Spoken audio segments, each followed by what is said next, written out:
Terror. A guy is driving to the bank right now and he has a bomb strapped to his chest. Robbery. They said to me, we want $4.2 million in cash. Told to commit a crime or else. They're going to keep the son and the wife while he goes in and robs the bank. Striking again. She looks up, and here's a guy with an assault rifle. And again. For every minute that he was late, his wife was going to lose a finger. A high-stakes stalemate. The bank employee refuses to open the vault. A high-speed car chase. He's just hitting a third. How did the gunmen know everything about their victims? Their secret weapon could turn everyone into a potential target. They would find people on social media. Be careful what you put out in the world to see. It's a mouse click away. A threat, a twist, and a plot that's a ticking time bomb. I'm Lester. Here's Dennis Murphy with a villainous plan.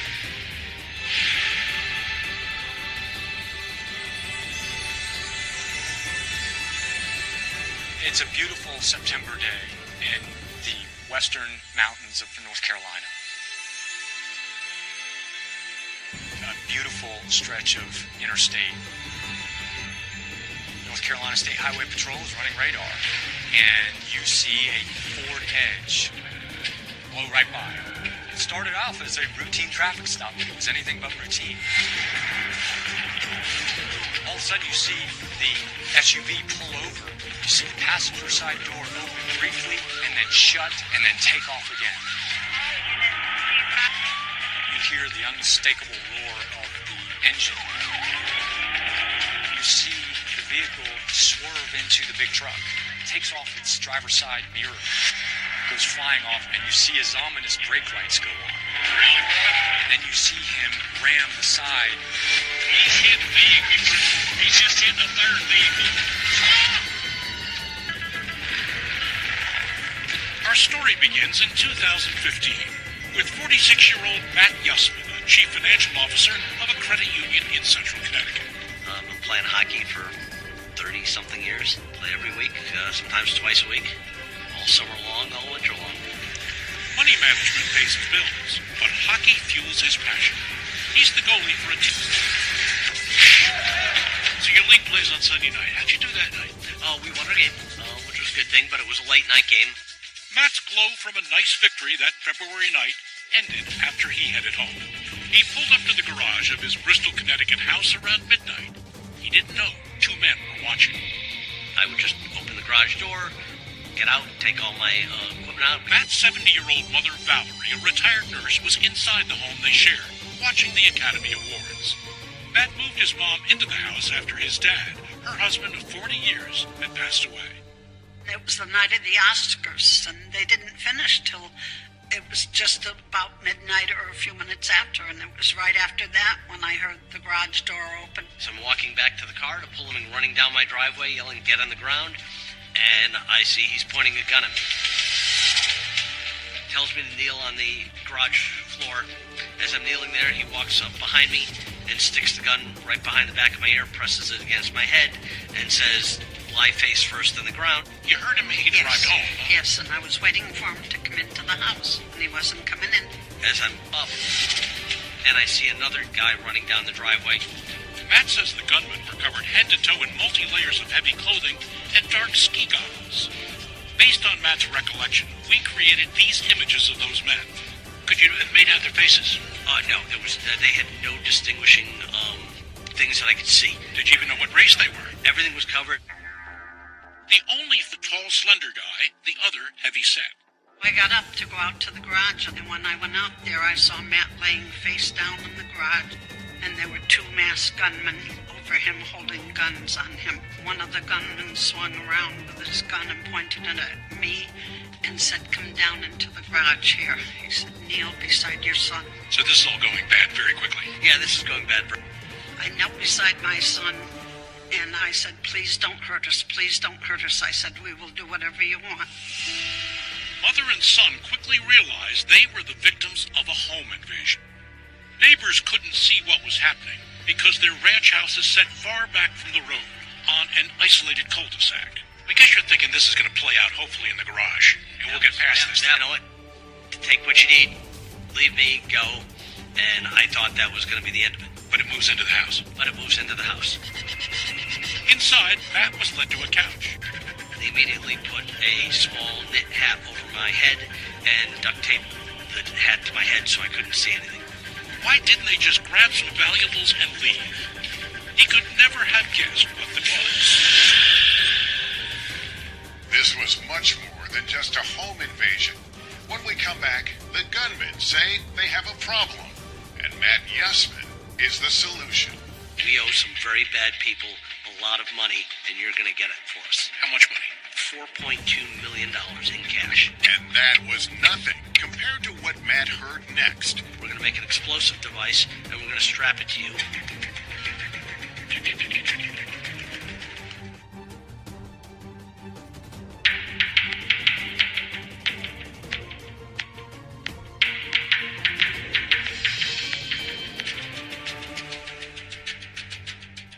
Two armed masked men were holding Matt Yusman and his mother hostage in their... Matt's mom was brought into her bedroom where they turned up the volume on her TV. She says she was instructed to lie down on the bed and stay there. Then she was left alone, but she could hear something alarming going on in the other room. That's where Matt was seated on a couch, his hands zip-tied, his eyes covered with a blindfold.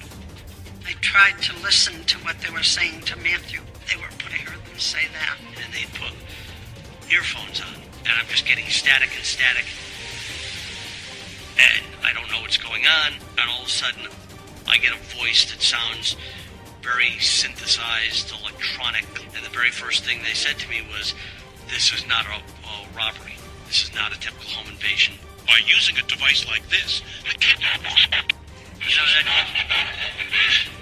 This just gave me the creeps there, because that sounds very similar to what they did.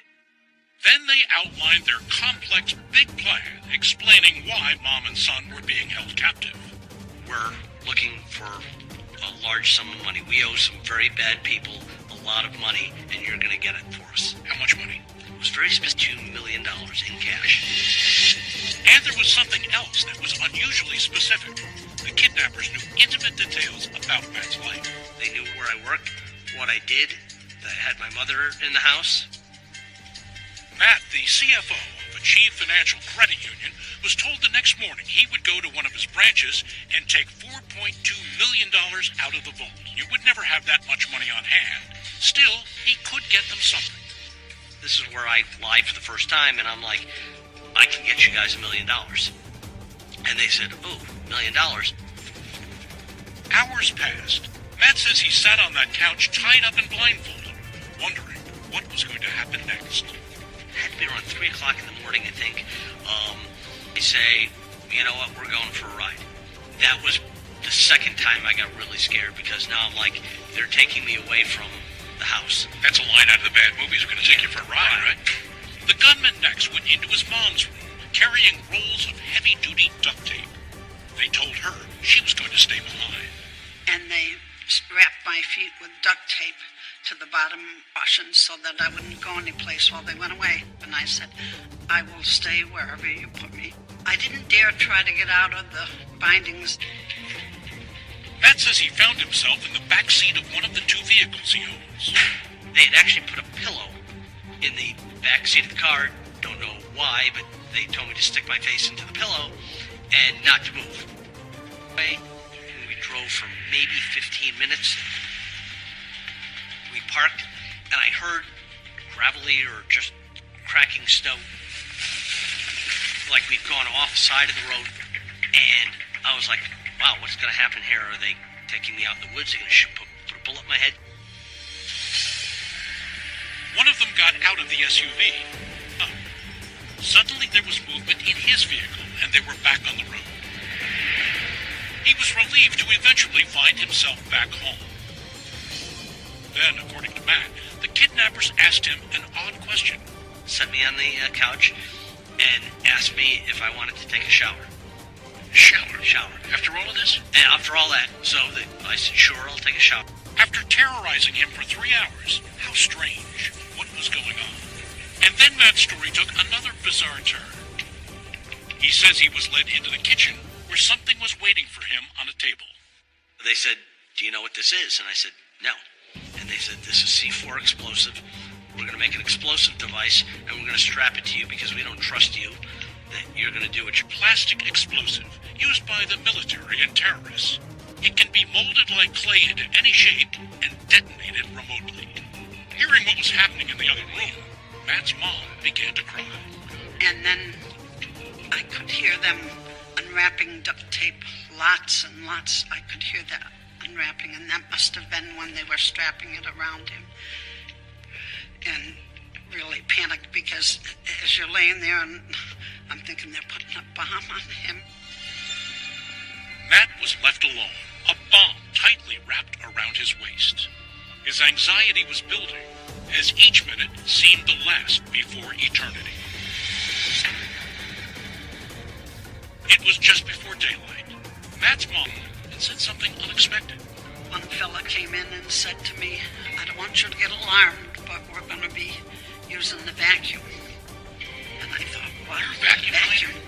They came in, and I could hear them vacuuming out in my living room, and then they came in the bedroom and were vacuuming all around the bed and things.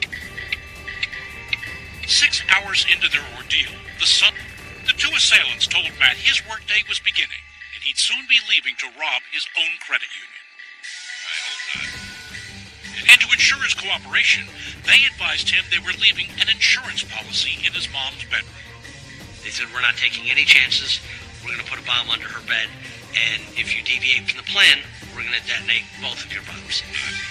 Matt says detonate his or his mom's bomb by cell phone at any time they wanted.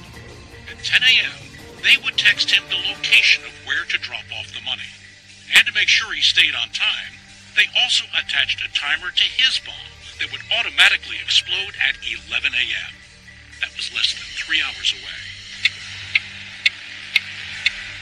And then at some point, it's time. They bring me to my car. At this point, they take the blindfold off me. They cut the zip ties off me. So rob the bank. Rob the bank. We'll meet you at the drop-off place. Coming up. I did exactly what they told me. I called my boss. I said, this is my life. Don't play with it. Don't call the police. But his boss does. As I turn the branch, I see all the police cars. That's when pure panic sets in. When Dateline continues.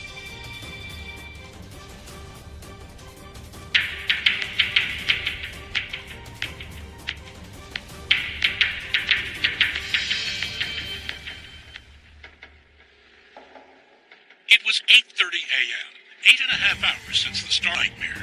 He was on his way to one of the branch offices of his credit union, claiming kidnappers had strapped a plastic explosive to his belly and rigged another device beneath his mother's bed back home where she lay bound.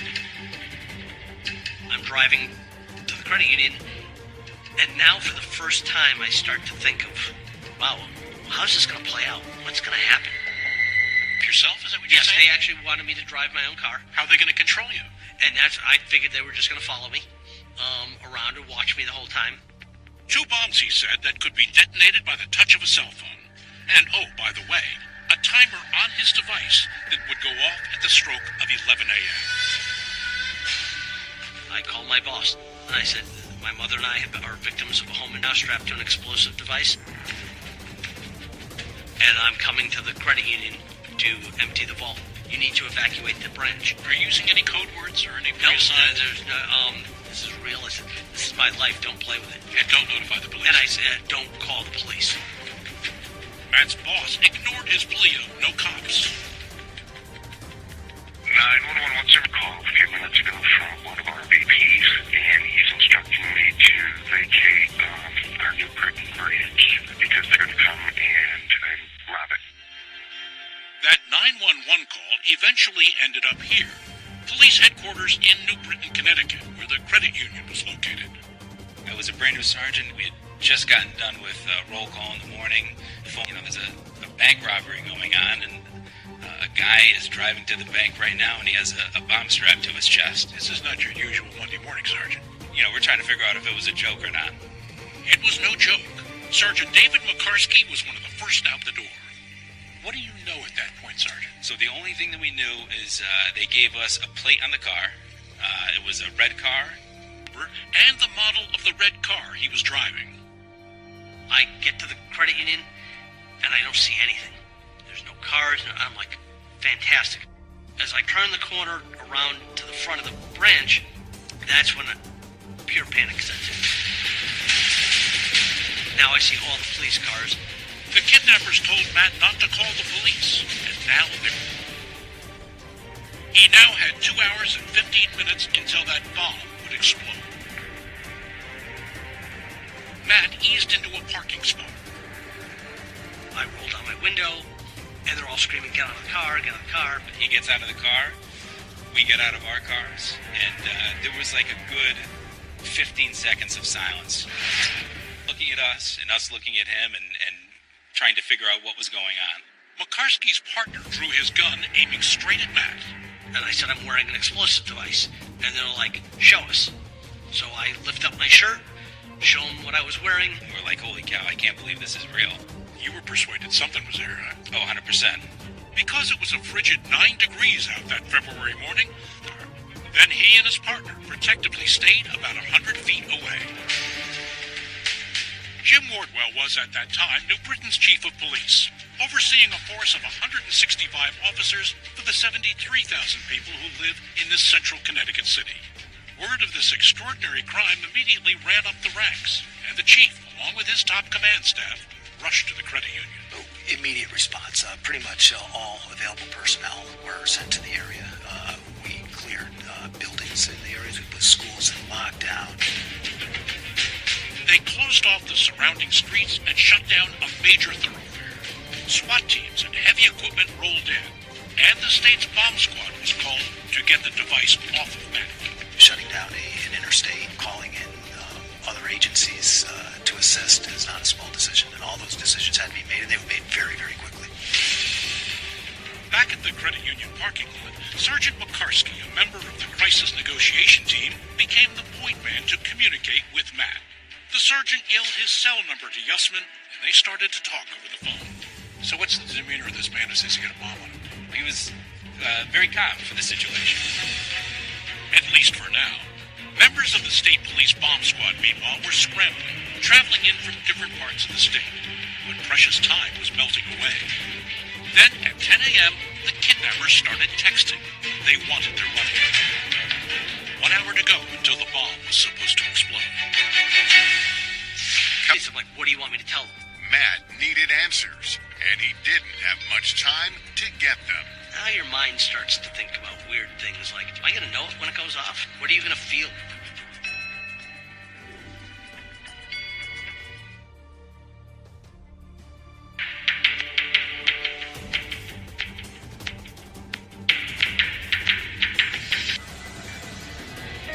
It was now close to 10 a.m., almost 90 minutes since Matt first drove into the parking lot of the credit union. You're just sitting in the car and you're strapped to explosive device. An explosive device due to go off in about an hour. And I'm like, are my employees watching this? I'm like, I don't want anyone to see me blow up. I'm like, this is not what I want to be doing. So it was just awful. The pressure was becoming unbearable.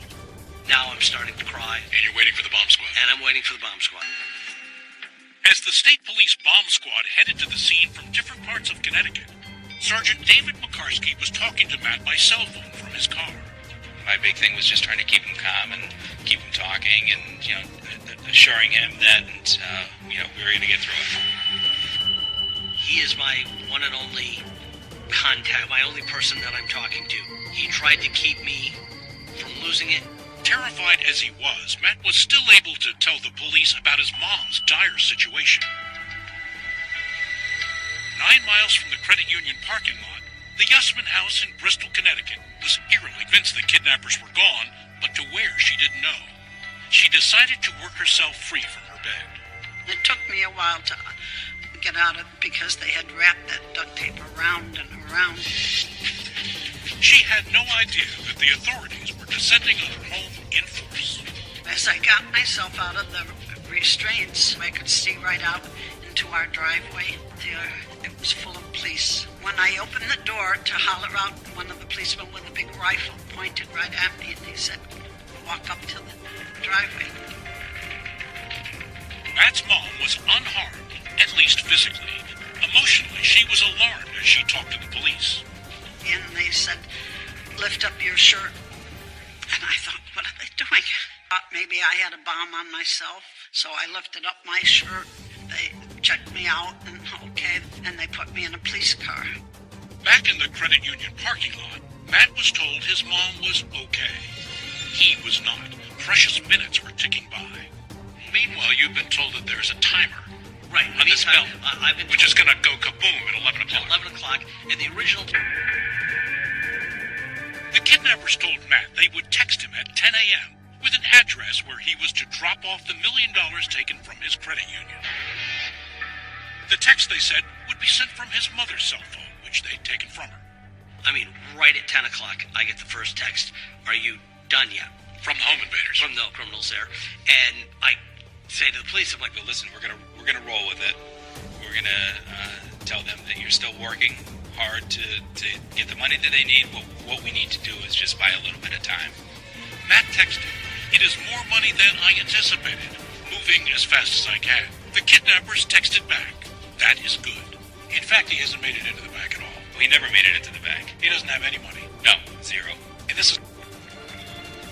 At 10:24 a.m., 36 minutes before the device on Matt was due to explode, the kidnappers texted again with an address where the money was to be dropped. A nearby cemetery. Matt should leave the money at the flagpole. At the same time, cops were able to trace where the texts were coming from, near that cemetery. They raced over. That specific area was no longer in the area. We probably missed them by minutes. And that only upped the ante for Matt. Tick-tock. now it's 10:35, and I'm like, oh crap. I'm like, I don't see the bomb squad. And I'm like, where's the bomb squad?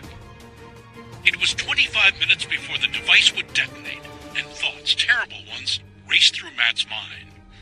He recalled the shocking story of the pizza who said he was kidnapped and had a bomb locked around his neck.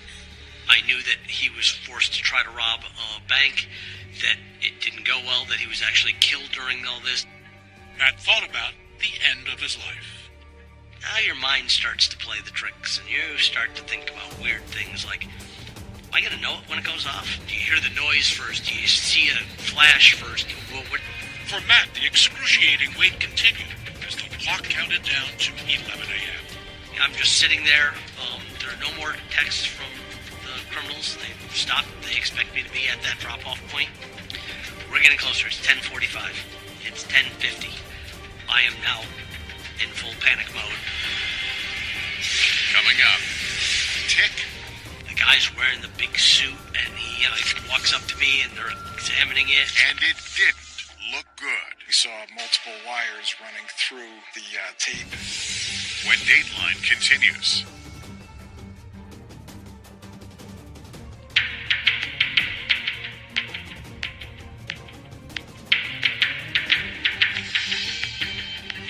As federal, state, and local officers secured the area with armor, Matt Yussman was in a panic.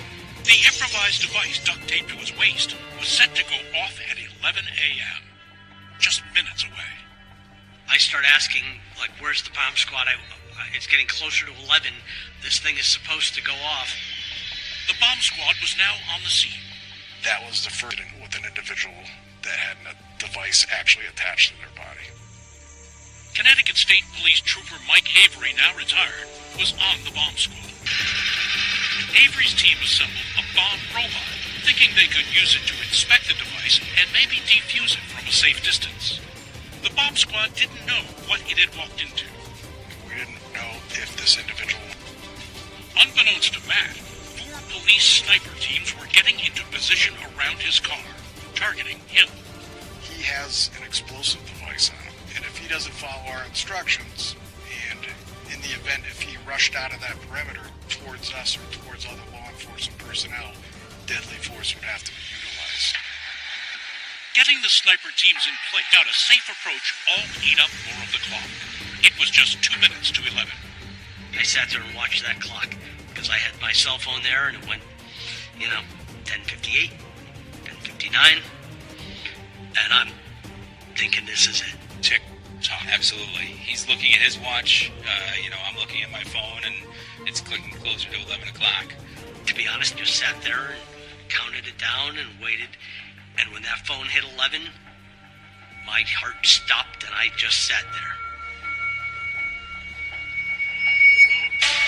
There was no explosion. And I looked around and nothing happened.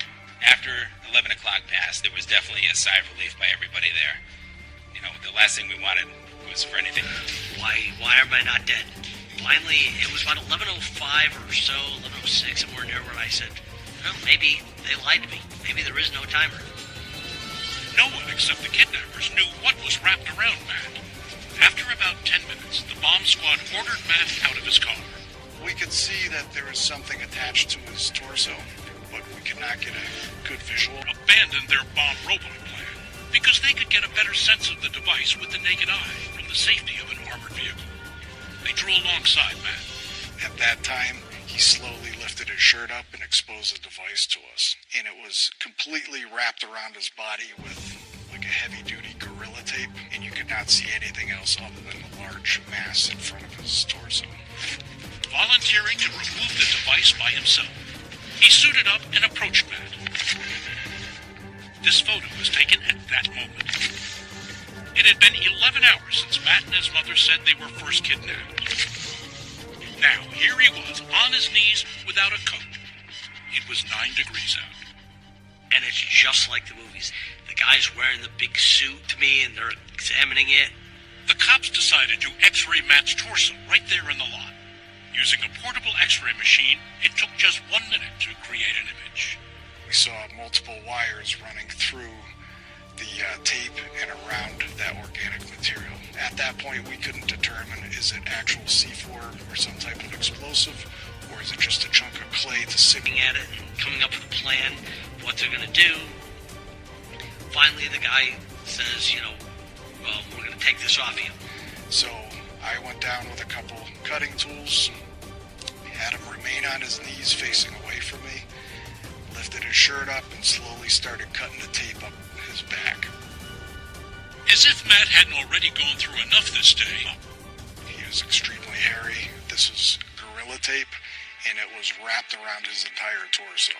So while removing it, we were causing quite a bit of pain because it was removing all the hair from his torso. We finally get the bomb off me, and it goes down to my feet. And he goes, kick it away, and then run with me and go behind the truck. And it gets stuck to my shoe, and I start to run, and I start dragging the bomb with me, and the bomb squad guy starts screaming at me, you're dragging the bomb, and I'm like, oh my god. And, Man, I'm sorry I'm laughing, but this is a funny thing. It's stuck on your shoe like a piece of toilet paper. Yes, exactly. And at the time, I wasn't laughing, but God, if looking back now, that was one of the more comical moments of the whole ordeal. Like that. He thinks Matt's memory may be affected by his emotional trauma. We did not tell him to run, and it was not stuck to him. But at last, Matt's ordeal was over. Or so he thought. And as I get to the first SWAT guy, I tap him on the shoulder, and I'm like, thank you. And they immediately grab both my hands and put me in handcuffs and throw my hands behind my back. And I'm like, what's going on here? Coming up. They're like, we're doing this for your own safety. And I'm like, my own safety? You're the ones with the guns. But police had their reasons to be suspicious, especially after what they heard about Matt from his relatives. The first thing they mentioned was that you're a big gambler.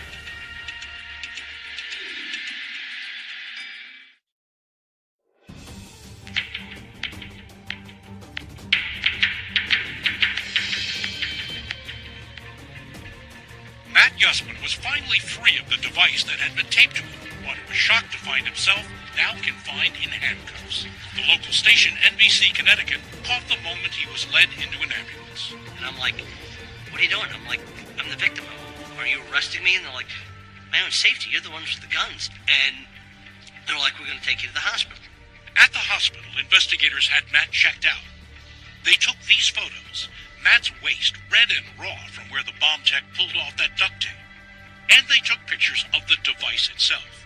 It turned out that after the massive bomb scare, the multi-agency security operation and all the white knuckles was a fake. Nothing more than modeling clay with wires running through it that connected to nothing. There was no timer counting down to 11 a.m. And there wasn't any kind of explosive device beneath the bed of Matt's mom, Valerie. So Matt and Valerie would have some explaining to do. Why don't you start at the top, please? Okay. By now, at Bristol Police Station, detectives were questioning strange details about the kidnapper's M.O. But they used to bite your hands. They didn't. They left my hands free. Your feet were just tied together and to the bed. Yeah. But your hands were free. But my hands were free. Yeah. Why would real kidnappers leave her hands free? And another weird detail. According to Valerie, the kidnappers behaved like gentlemen. They were trying not to hurt me or doing. Take my feet to the bed. He kind of hugged me. He said, "Don't worry, we're not here to hurt you." He brought me in a can of soda. I had cookies on the counter and stuff. He brought them in so I wouldn't be hungry. I mean, he was being very nice to me. Investigators took Valerie's clothes as evidence, as she offered more strange details. The criminals cleaned her clothes. I almost wanted to say to him, "Oh, you do housekeeping too, as a side?" I thought that was funny. She said they even called her ma'am. Val, what is going on? These And guys that are calling you Yes. ma'am and giving you cookies and juice, and, Yeah, I and now thought they're it was- vacuuming your now, house? Yeah, I But thought. they're still terrorizing you. Yeah, I thought this was bizarre. Investigators would hear more to New Britain Police Headquarters. What was up with that nighttime shower he took while the kidnappers were in his home? Did you find that odd? Yes, I did. Actually, I don't know why they would. It was a good idea. Yeah. As for that strange nighttime drive the kidnappers took Matt on, he didn't have a convincing explanation. You know which way you went. And why did kidnappers speak to Matt using a digitally altered voice? You know, like when they do it on TV and they change some guy's voice, something like very similar to that. Definitely not human, yep. Former New Britain Police Chief Jim Worthwell was getting reports on what was being said in those interview rooms. I can see how your guys are concerned about what it is you have here. Unorthodox kidnappers, home invaders, who do strange things. The investigators were not ruling out any possibility. Mr. Yussman was telling a version of events that, by a lot of accounts, would make people pause and say, "Really?" So much of Matt's story didn't add up. As he sat in the police interview room, the atmosphere turned chilly, had sharp edges. Financially, there's no issues. Yeah, I'm as far as it goes for you. Yeah. What Matt didn't know was that morning, right after his credit union boss called the police, With his strapped to a bomb. investigators started to dig into his life, reached out to people he knew well, found out stuff. Talk to your brother and nephew. The first thing they mentioned was that you're a big gambler. Money that you gamble a ton. And that's completely false. I mean, I don't gamble a ton. This was the troubling picture coming together for police. A guy with possible money problems, kidnappers who were friendly to his mom, who then let him drive himself to rob his own credit union with a bomb that turned out to be a fake, and no trace of any criminals themselves. They figured There's just too many things you have the ability and the access to do it. Okay, so that's why I think maybe you're a willing participant in this thing that somebody leveraged or forced you into this. and if the kidnappers did in fact disguise their faces and voices, that didn't help Matt. This is only one reason they do that. That's if they know you. Okay, Had Matt gotten that had spun out of control? this is your opportunity to put it all on the table. And if there's something else going on, we can help you. If someone's trying to leverage you, hardball with you. Completely honest, there is nothing. I can say unequivocally that I have nothing indirectly, directly to do with this. But as detectives pressed Matt to satisfy them, I'm just going to put all the cards and tables. I don't have any time to play games really with you. It's the implication that you're somehow involved in this, not as a victim. Okay, by that we mean that it's some sort of inside job. investigators seemed so convinced Matt wasn't being straight with them, they wondered if his mom was somehow part of the scheme. Have you lied to us at all while you've been in here? Untruths? I know. In order to protect Matthew or anyone else? If there's something else going on, if there's something else going on, now's the time to find it. Police were undeterred. They took Matt's DNA. So we want it. It's going to be a little uncomfortable. Then they asked him to sit for a polygraph, warning him. It's going to be bad for you if Oh, it would turn out to be bad. Very bad for Matt. But what no one knew is that this unbelievable tale on Wheeling in Connecticut was only on Chapter 1. And 800 miles away, unsuspecting folks down in Tennessee had no idea they were about to be part of this story. Again, He is to empty the vault of $3.4 million. For every minute that he was late, his wife was going to lose a finger. and later, a high-stakes stalemate. The bank employee refuses to open the vault. And a high-speed car chase that could crack the case. He's just hitting a third vehicle. Still ahead in our second hour.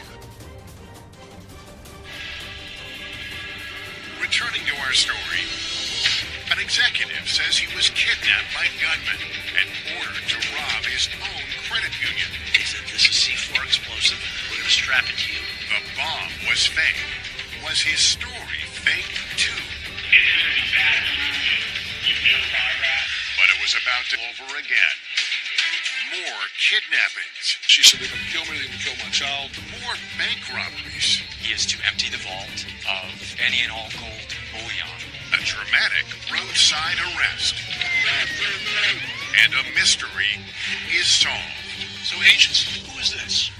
Here again is Dennis Murphy. All under investigation. Very, very fluid. New Britain's then police chief, Jim Wardwell, held a news conference to calm his nervous community. The city was on edge after being partially shut down when Matt Yusman showed up at his credit union strapped with an explosive. The bomb turned out to be a fake. Certainly, we're considering all possibilities, whether or not he was coerced, doing something against his will. Could your guys even determine whether the story was true at that point? Could not. You could not determine exactly what the facts were. But you're not finding any corroborating evidence in his vehicle or at his home? There's no corroborating evidence other than his mom. No evidence to support Matt's story. Investigators searched his house and car with a fine-tooth comb, looking for fingerprints or DNA from the kidnappers, but found nothing. Polygraph test and failed part of it. Results indicated he wasn't telling the truth when asked if he had any involvement in the scheme. I know I'm in trouble. I know that I'm needing an attorney and that this is not going to go well for me. Matt was right. In the following days, authorities got search warrants for his home. They collected computers and phones, subpoenaed his bank records. Then Matt was placed on paid leave from his job. You're investigated not only by the authorities. I'm actually now getting investigated by my own credit union to make sure that they can clear me. While Matt tried to save his reputation, investigators in another part of the country were about to uncover a whole series of similar crimes. Crimes that would span 3 states, involving high-speed chasing. This is where the story takes a turn south, to Tennessee. It was April 28, 2015, 2 months after the Connecticut home invasion. An assistant U.S. attorney happened to be in the middle of the Great Smoky Mountains National Park when he got an urgent message. Hey, please call the FBI when you get cell reception. I got something. And was David Lewin. He learned that earlier that day a guy named Mark Ziegler was on his way to work as the CEO of the Y-12 Federal Credit Union in a suburb of Knoxville. As he was pulling out of his garage, he noticed a garbage can was knocked over. So he puts his car in park, gets out of the car, goes to fix the garbage can, at which time he is accosted by 2 masked men wearing guns drawn. As an assistant U.S. attorney, Lewin was assigned to help the FBI investigate the Ziegler story from that first day. He knew nothing about the Connecticut case, but the descriptions of the 2 suspects were similar. One slender and tall, the other stockier. The first guy with the gun had a big sunburst tattoo on his neck. Mask was pulled up so that was another person came through who appeared to be a black male with a black bandana and sunglasses, but a black bald head, again with guns drawn. The assailants forced Ziegler back into his house. His wife and teenage son were inside. All 3 frightened family members were handcuffed and placed in the living room. Mark Ziegler contained chilling details on what was about to happen. He was going to rob his own credit union. He is to empty the vault of $3.4 million, as well as any and all gold bullion. The CEO was given a strict deadline. He had less than 45 minutes to get the cash in gold. If he failed, the consequences would be devastating. Mr. Ziegler was late. His wife was going to lose a finger. And when she ran out of fingers, their adult daughter, Brittany, who lived in Texas at the time, they have people watching Brittany in Texas. They had eyes on the daughter. They had eyes on the daughter, and they were going to chop her up and mail her to the family if Mr. Ziegler... Much knowledge about this family. We don't know. But they're getting their facts right. They're getting their facts right. Mick Nocera was the lead investigator for the FBI. He said what happened next took an even more bizarre turn. The tall, slender guy, white male, went outside. A few minutes later, a white female comes in through the back door. And 3 assailants. 3. The white female comes in and says something about that he told me to come in and get milk for the baby. For the baby? So now you got 4 players here. One of us is an infant, apparently. An infant that needs milk. So is this a gang, or what's going on, do you think? Obviously, we're dealing with a crew. Ziegler arrived at his credit union as captured on security cameras. He cashed into a black bag given to him by the kidnappers. And he slipped one of the employees this note. 911, what is your emergency? My CEO sent me a note that says home invasion, call police. Someone's bag, someone's in the vault. Ziegler filled the black bag with over $200,000 in cash. Then he got in his car, where an arriving police officer stopped him. The criminals were listening into everything through a cell phone in Ziegler's pocket. Mark Ziegler is telling them through the phone that the police are here. They're approaching me. What do you want me to do?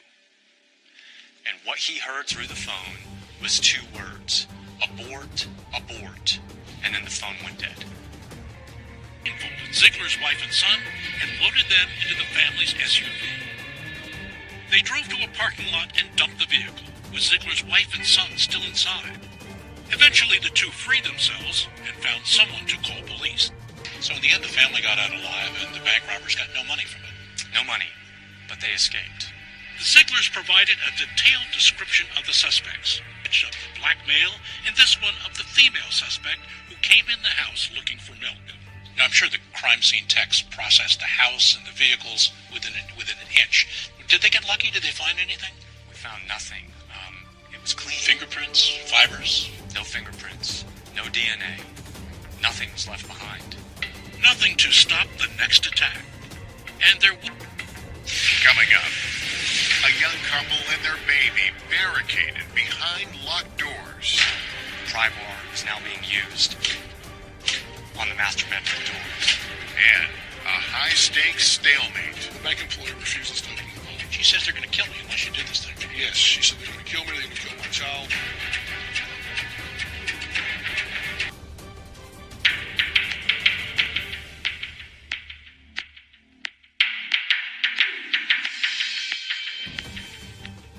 Connecticut, July 2015. For 5 months, Matt Yussman remained under a heavy cloud of suspicion. By that time, he'd read about the Tennessee Credit Union CEO held hostage and told to rob his own vault. Yussman told him the same guys who kidnapped him and his mother. Found this to be very odd that another credit union executive was forced to try to rob his credit union. It's the same people. There's no way that this is a coincidence. They told me it was just coincidence, copycat doing this. Matt had been allowed to return to his job, but he was still under investigation. The FBI had taken over his case from the local police, and about his innocence. I was told there wasn't a 95% chance I was guilty, there was a 100% chance I was guilty. And I said, I'm in trouble. Back in Tennessee that same month, it would be another family's turn to be traumatized. A young couple was beginning their day, the Harrises, Tanner, Abigail, and their 5-month-old son. He and Abigail loved Faze. They had the new baby, and they were very happy. Jamie Satterfield is a reporter with the Knoxville News Sentinel who covered the story. She remembers just having this really goofy grin on her face. And she leaves the baby with Tanner, and she goes down the steps. she's going to take a quick jog. And frankly, she said she might come back and get a little flirty with her husband. So she gets down to the bottom of the steps, opens the door, and then boom. As soon as she opened the garage, she saw two masked men, ski masks, dark clothing, with guns. She immediately slams the door shut. Using a crowbar, one of the assailants ripped open the door. He's now in the kitchen. Abigail ran upstairs. She's trying to warn her husband. They then chase her up the stairs. She runs down the hallway to the master bedroom. She slams the master bedroom door shut. Then her husband locked the door. They immediately hear that door frame starting to crack because the pry bar is now being used. She's huddling with her husband and child. How absolutely horrifying. There's only one place left to go. They go into the master bathroom. They get all the way back into the bath at the farthest point they could get away. And Tanner's trying to hold the door, and Abby's, the baby's crying. At this point, it's just chaos. That's the last doorway. Yes. The two invaders forced themselves into the bathroom, delivered a refrain the other families had also heard. You're going to rob your bank today for us. Tanner, as you may have guessed, worked at a local bank as a loan officer. He was handcuffed, and both he and his wife eventually were blindfolded. The attackers then loaded the entire family in the Harris's car, including their 5-month-old son.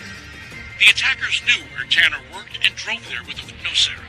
They're going to keep the son and the wife while he goes in and robs the bank. This is a child in arms. This is a baby. It's about a 5-month-old Does this make this a special case? You're definitely ramping up when you're starting to talk about a defenseless infant.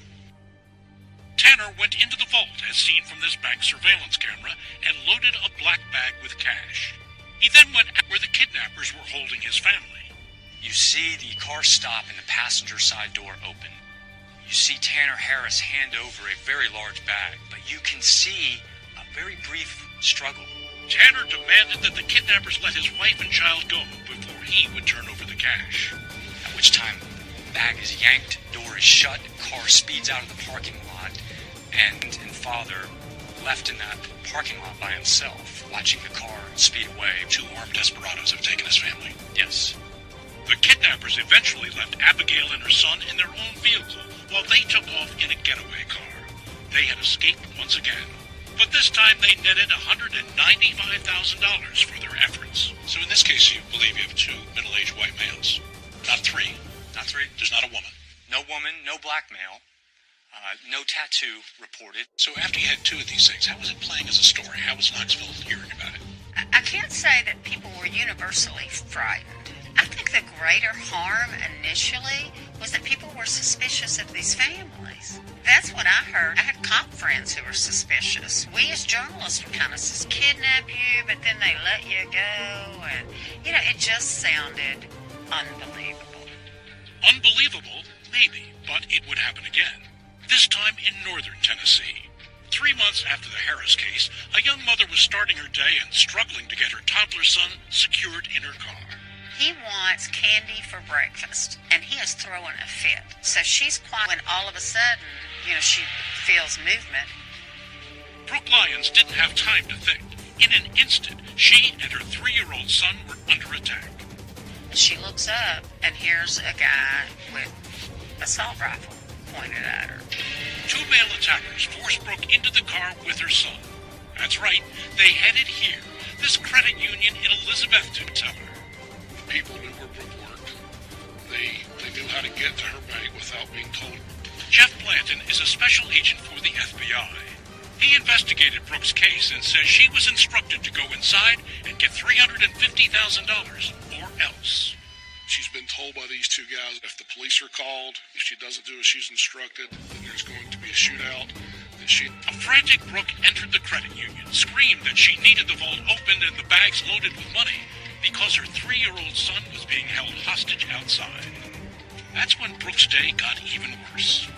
She finds her boss in the bank and says, 2 men have Carson with guns. I need to get into the vault. Her boss refuses to. Who of us can be judgmental in that kind of circumstance, but... Right. masked gunmen have a child outside the door? Brooke Lyons' response was singular. She pointed at her and said, "You just killed us." The credit union's security cameras caught the excruciating moments Brooke was desperately running around looking for help. She runs out of the bank, opens the passenger side back door of her car, throws the bag in there, drapes herself over Carson, begs them not to shoot her, and tells them to drive because the cops are being called as they speak. Surprisingly, the criminals eventually let both of them go, leaving them in her car while they took off in another vehicle. The bizarre robbery stories had the Knoxville rumor mill buzzing about inside jobs. But now, there were 3. People were wondering who would be next. FBI investigators were frustrated. They had no solid leads. By that time, they'd already released sketches of the suspects for the attack on the Ziegler family, hoping that might advance the case. No one would have guessed that the big break in the investigation restaurant manager took his fiancée's little red car for a drive on the highway. Coming up, once he hit me, I knew at this point, this guy's running. A high-speed car chase that could crack the case. He's just hitting a third vehicle. When Dateline continues.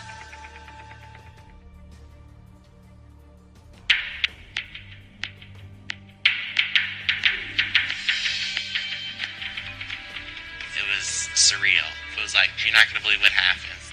This is Adam Russo. No, he isn't a bank executive or a teller. Not another victim of the violent bank-robbing gang terrorizing East Tennessee. Back in September 2015, more than a month before Brooke Lyons' ordeal, manager on his way to a job interview, driving west on I-40 in North Carolina in a car he borrowed from his fiancée. What kind of car she have out? It's a 2005 Ford Focus. So it's a little car. Yeah, little car. It gets you where you need to go. If you tried telling Adam he was on his way to becoming perhaps the most crucial player in a case that had befuddled and thought you crazy. But that was exactly what was about to happen. I remember looking in my rearview mirror and I could see, a couple of cop cars, their sirens, and a black SUV. So up that guy got, this must have been going too quick, and he's getting pulled over. This is the dash cam video from one of the police cars, and your dramatic high-speed chase footage we showed you at the beginning of our story. I looked back, and they were still following this guy, and that's when I kind of knew something was a little off. I was like, why is this guy not pulling over? Instead, the driver pulled up to Adam's little red car in the right-hand lane. And all of a sudden, he's making these swerving gestures, kind of like swipes, in this type of motion. All I know is I remember putting 2 hands on the wheel, he hit me.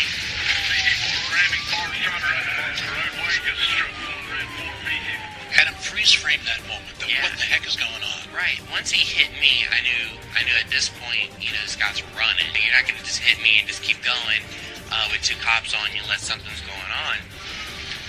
Adam then watched in horror as the black SUV hit another car with such force. He's just hitting a third vehicle. It spun out of control and crashed into the barrier. And I was like, well, what's about to happen next? Am I about to be caught out and stealing? And then the doors open and here come 2 guys, huh? Yeah. Adam saw the driver and a passenger leap out of the car carrying black bags. 2 guys started sprinting across the concrete barrier like an Olympic track runner, and sprinting through the wooded area. Attention all cars, jump and run, I-40. Decided not to give the men chase, not until reinforcements could arrive. Adam called his fiancée. I was like, babe, you don't believe what just happened. She's like, no way. Are you serious? She couldn't believe it. It sounds like a movie scene. And that should have been it. A crazy tale, maybe, to tell the grandkids at Thanksgiving's hens. But that's where the story took a left turn into the Twilight Zone. They called her dad Brian O'Hare. So I received a call from my oldest daughter who told me, basically, you're not going to believe what happened with Adam.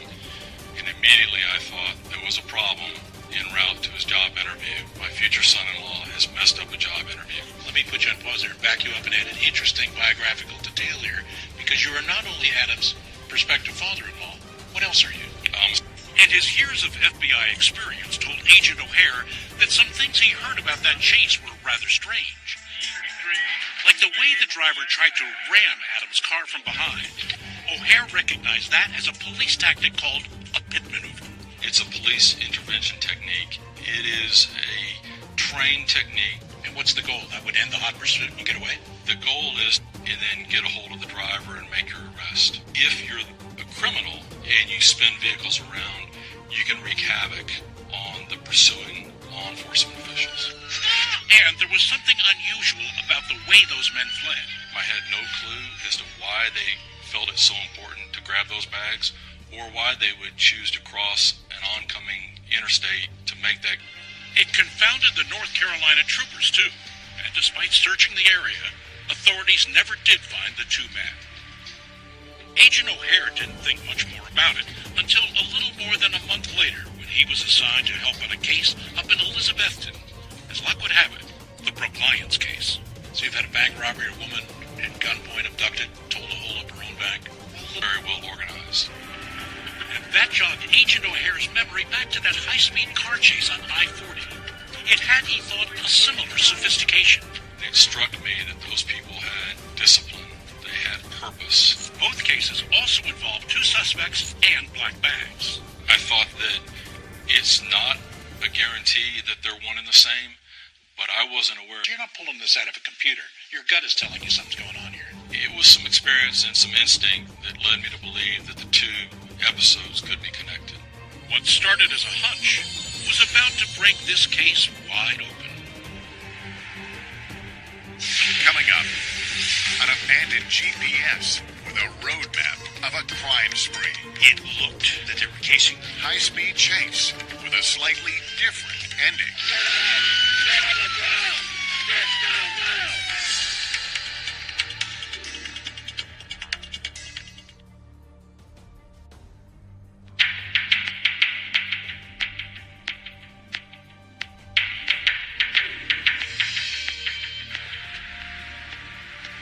On the loose in East Tennessee.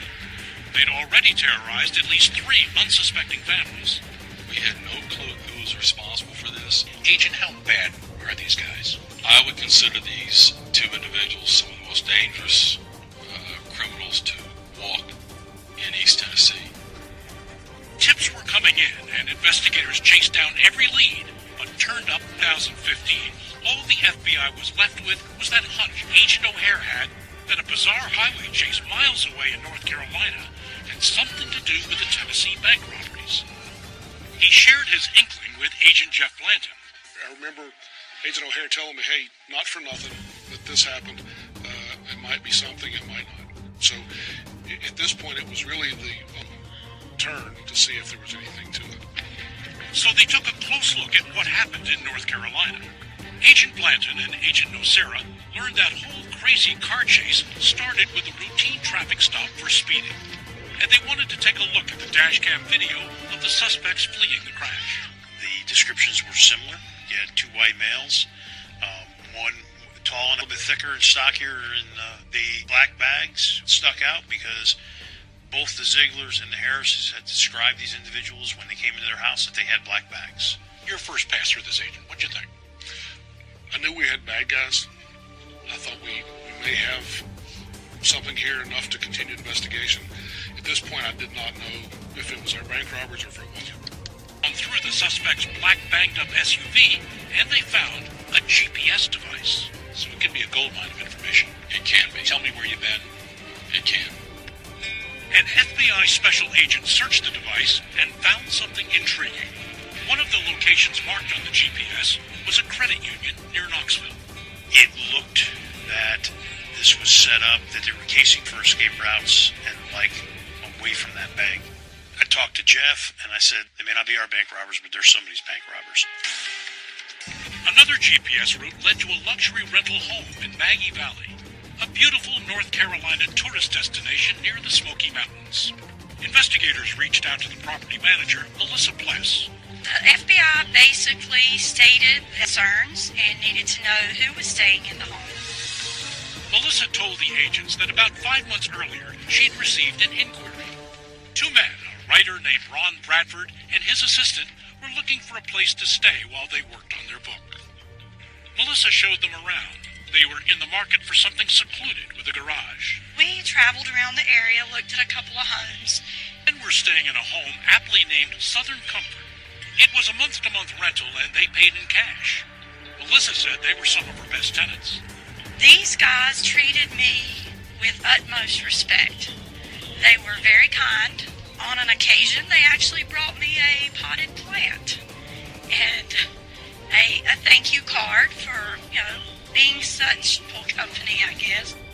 They hardly seemed like gun-wielding kidnappers. Agent Blanton ran down the name of that author, Ron Bradford. Did the name check out? No, the name did not check out. For Blanton, the clincher came when he talked to the property manager about the renter's car. I asked her if she had ever seen Ron in a black Lexus SUV, because I know that one of the robberies in Knoxville, there was after the robbery.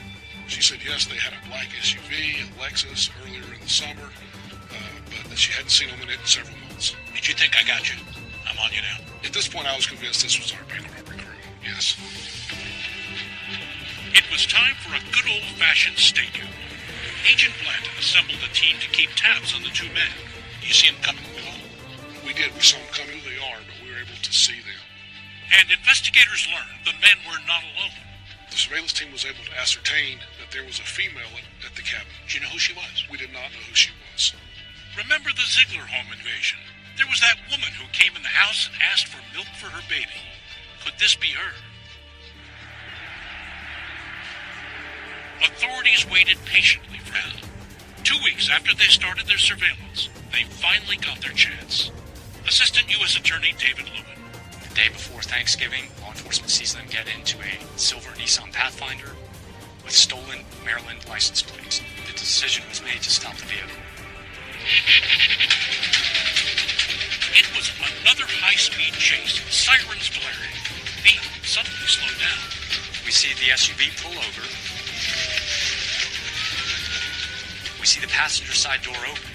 We see a person get out of the vehicle holding a black bag, and then the SUV takes off.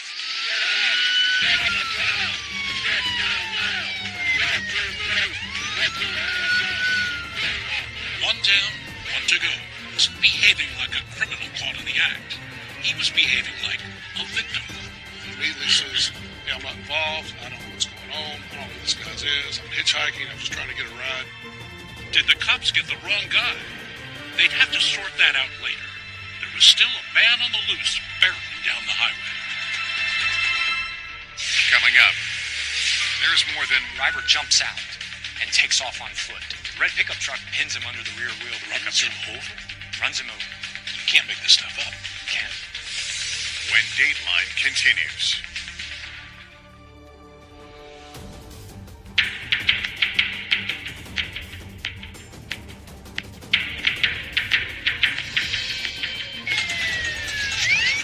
Back on the tail of the SUV after its passenger bolted out to the side of the interstate.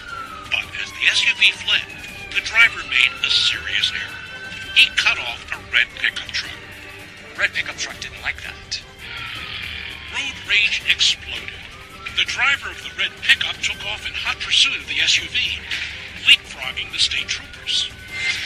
The red pickup truck is following the silver Pathfinder. So the lead position is Mr. Road Rage. Mr. Road Rage. Rage. Why'd you cut me off? Right.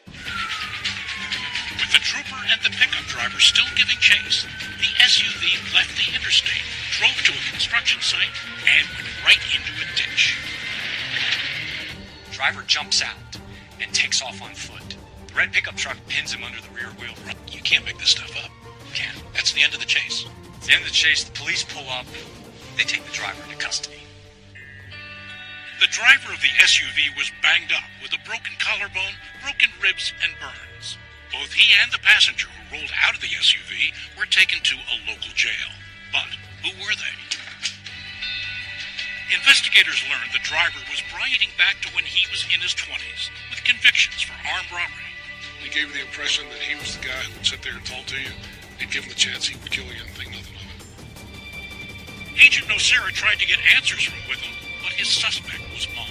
Witham comes in and right away says he's not going to rat. The passenger who claimed to be a hitchhiker said his name was Michael, initially charged with felony possession of a stolen car. Here in an interview room, he ranted about his arrest. There should be no arrest here. I didn't know. I got someone on the highway. You know what I mean? There's no nothing. I didn't do nothing. And bragged to the guard that he was a big deal executive. I'm the CEO of the company. 8 years I've been building it. And this stupid little arrest was going to destroy me. Learned that Benanti in fact founded a company and was even profiled in the Wall Street Journal in 2014. His company was called Prisoner Assistant, and it managed finances for inmates in prison. Turns out Benanti had a lot of experience in that area. He has multiple felony convictions to include attempted murder of a police officer, robbery, and most importantly, a federal conviction of conspiracy to commit bank robbery. And what'd you make of this business that he had? Benanti was actually stealing from that business. Part of the reason the banks were being robbed was so that he could repay some of the monies that he owed to inmates that he was stealing from. Of course, he wasn't some random hitchhiker who happened to get into Witham's car, as he originally told police. The two history together. They'd met in the late 90s at a prison in Pennsylvania and devised a plan to escape, but the attempt failed. Then both of them were sent to the Supermax prison in Colorado.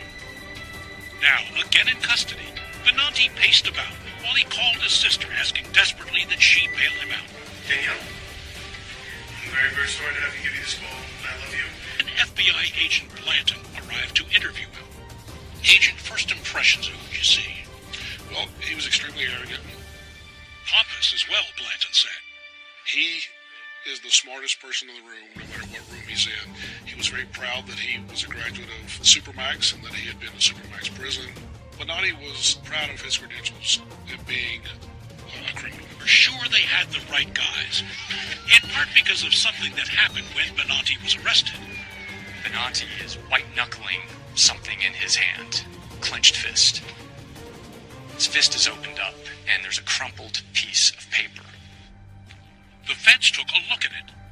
That crumpled paper had details, names and numbers that sent a chill down their spine. Handwritten. Bank executives in Greenville and Spartanburg, South Carolina. Their titles, their bank locations. Prosecutor Lewin believed these were the next victims. So, with a search warrant in hand, FBI agents and Lewin spent Thanksgiving Day and Black Friday of 2015 in the Smoky Mountains at a house called Southern Comfort, of a sophisticated criminal enterprise. And evidence that would finally reveal who that mystery woman was. The woman who wanted milk for her baby. So, agents, who is this? Coming up, the answer and a warning. Be careful what you put out for the world to see. The minute you hit post or hit send, just that baby picture's out there. The baby picture's out there.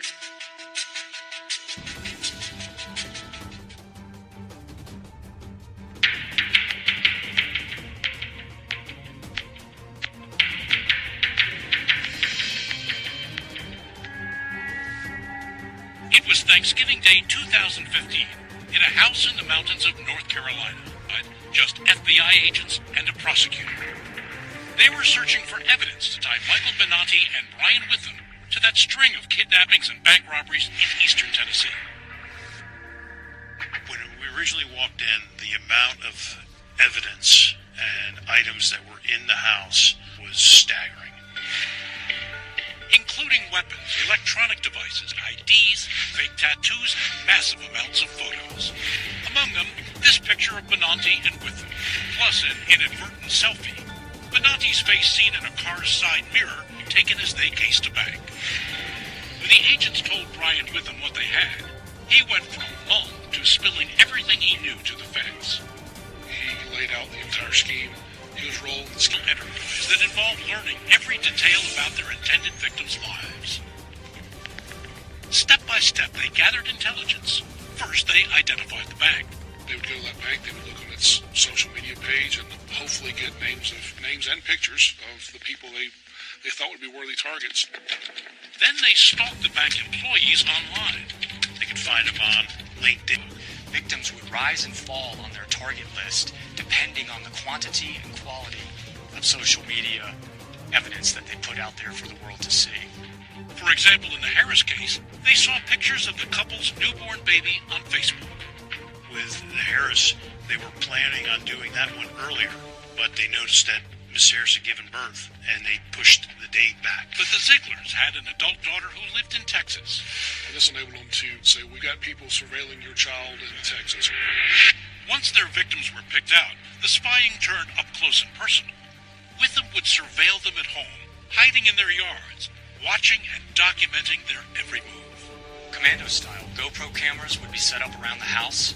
Brian Witham would camo up, put himself up in a tree, sometimes right next to the play sets of these families with the children in the backyard, and watch quietly, making notes when lights go off, when they come on, when people go to the kitchen table, when they go out to get the paper. The duo would then take all the information they'd gathered, reams and reams of personal details, surveillance into a victim packet. Agents found over a dozen of these packets or dossiers in a black briefcase in the house. We have numerous packages that have names, address, children, grandchildren. Without revealing it, I'm saying Spartanburg, which is South Carolina. That's correct. Georgia, Clayton, Georgia. Georgia. Future business. Yes. Future victims, which included a crumpled piece of paper that Benanti had clutched in his hand. And we found thousands upon thousands of photographs on SD cards of some of these houses, locations, people. The dossiers weren't just of future targets. The agents also found one of a target they already knew very well, Brooke Lyons. What's the quality of their surveillance work? Swummer, these targeting packs that they have are of a quality that I could use for a hit. Or execute a search warrant or anything else. In talking to Witham, the agents learned why they never found any physical evidence. No DNA, fingerprints, or fibers. He and Benanti made sure not to leave a trace behind. Witham even shaved his body to try to eliminate as much DNA as possible. Wallets, he brought a jug along with him. He relieves himself in the jugs so that he doesn't break surveillance and so that he doesn't leave any DNA behind. But now, even with the two men in custody, the feds still didn't know how many others were involved. Who was the African-American man and the woman the Zieglers described? Was there anyone else involved? 3, 4, looking for 2. What are the races? What are the genders that we're looking for? Brian Witham gave them the answer. They'd bought masks. So, agents, who is this? That's the white female from the Ziegler robbery in April of 2015. The one who said the baby needs some milk? Yes. Remember, the FBI had released a sketch of her to the public. It was eerily close. So what's actually happened here? Tattoo on his neck, walked outside, put that mask on, and then came in and acted like a female coming in, looking for milk for the baby. As for the African-American man, he was a mask as well. Benanti's DNA was found on it. Pretty good mask. Yes, they spent roughly $1,500 a piece, we later found out, to purchase these masks. They were sewing in deception and read things designed to confuse the victims. The gender switch, the racial switch, the masks. All of that, because the victims then are going to report all of that to the police, and the police will then be looking for a black man, a woman with long brown hair. And it worked. Witham also told the agents that he and Benanti didn't strike just in Tennessee. He lays out a crime that began in the summer of 2014. He told them about a heist the two of them pulled off in 2014 in a small Pennsylvania town. And sure enough, there was a tall, slender man and a heavy-set guy. They held the tellers at gunpoint and made off with $156,000. And sure enough, we go up and we learn that bank robbery. Then Witham told them about another job. It was in Connecticut, and that's when the FBI finally connected the Tennessee cases to Matthew Yusman. And the poor victim had been regarded as a suspect, and he lived under the stigma of that until Witham gave up the story, didn't he? Right. Yes. The investigators up there, they were looking at other leads and running things down. They were striking out the same as we were. Of course, Matt Yusman didn't know any of this yet. He was still very much under suspicion. In fact, he just appeared before a grand jury. It didn't go well. It was very obvious that they were going to recommend an indictment. That was November. Then on December 1st, Matt thought his worst fear had come true. His boss said the FBI was coming to his office. And I tell him that I'm not in front of all of my staff. The meeting was about an arrest, all right, but it wasn't Matt's. He said, we've apprehended 2 individuals down in North Carolina. We have overwhelming evidence that connects them to your case. You are now no longer a suspect. You are now completely exonerated. Matt and his mom and the overwhelming emotion. I actually broke down and cried in the office because all the emotions just came out that I'd been bottling up for 9 months because I was trying to show that I was truly innocent. And as he learned more about his kidnapper's M.O., some of the strange details about his story made sense. For instance, remember how his mom said the kidnappers used her vacuum to clean up? That's behind. And Matt learned his captors found him on his credit union's website. Then they saw his picture and learned where he lived on Facebook. The criminals began their watch. You were surveilled. Yeah, I was surveilled. To this day, I still can't handle that I had people surveilling me and I didn't notice. If I had just paid more attention, would I have stopped this? In 2017, Benanti was convicted of armed bank extortion and kidnapping. He's now serving 4 consecutive life sentences plus 155 years, but he still maintains his innocence. Brian Witham, who struck a deal, was sentenced to 30 years. So what's the lesson for people here? Be careful what you put out for the world to see. The minute you hit post or hit send, you have no guarantee who's going to be able to access that. There are baby pictures out there. You talking about where you run in your neighborhood and how long. It's all out there. And these guys exploited all of those things you just mentioned. They mined it all. As for Matt Yussman, he's still upset at how he was treated by the FBI and local authorities. Former police chief Jim Gordon. He'd like to have taken a swing at you guys. And rightfully so. Mr. Yussman was through us to have added to any of his...